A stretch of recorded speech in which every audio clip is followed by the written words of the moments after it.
C'est une reconnaissance d'une vraie dynamique en place sur notre département depuis plusieurs années. C'est un aboutissement qui reconnaît l'investissement et l'implication passionnée de milliers de bénévoles qui, sur notre département, s'impliquent pour fleurir les maisons, pour fleurir les villages. C'est la reconnaissance aussi du travail des employés, des communes. C'est aussi la reconnaissance d'un travail de fond que conduit les services du département. Ce label, c'est la reconnaissance de tout ce travail mené ensemble pour fleurir, embellir la Haute-Saône.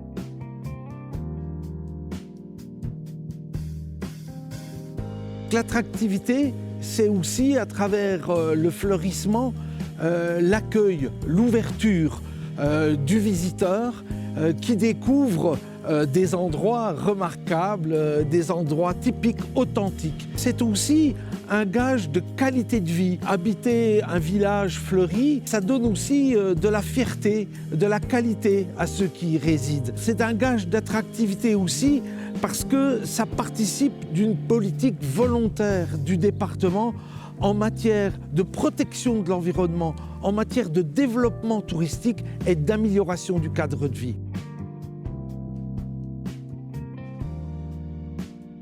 Les actions qui sont menées, ce sont en premier lieu les initiatives portées par les 32 communes qui s'inscrivent dans le dispositif Fleurir la Haute-Saône. C'est aussi des actions qui sont portées par les services du département à travers des logiques de formation. C'est un travail d'animation, de réseau, avec le jury, avec les communes. C'est aussi l'organisation d'un rendez-vous qui est très apprécié de tous ces acteurs du fleurissement, que sont les cérémonies de remise des différentes récompenses. C'est la multiplicité d'actions qui participent de cette dynamique.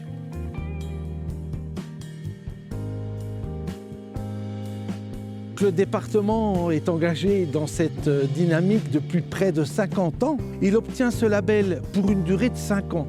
Alors durant ces 5 ans, qu'est-ce qu'on a à faire?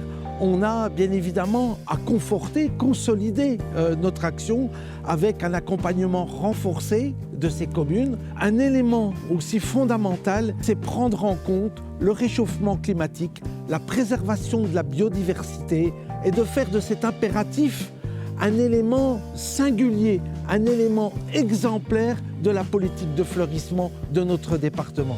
Le label n'est pas quelque chose de donné, il correspond à des exigences importantes du jury. Si les visiteurs sont de plus en plus nombreux en Haute-Saône, c'est que nous avons des atouts remarquables dont nous n'avons pas toujours conscience.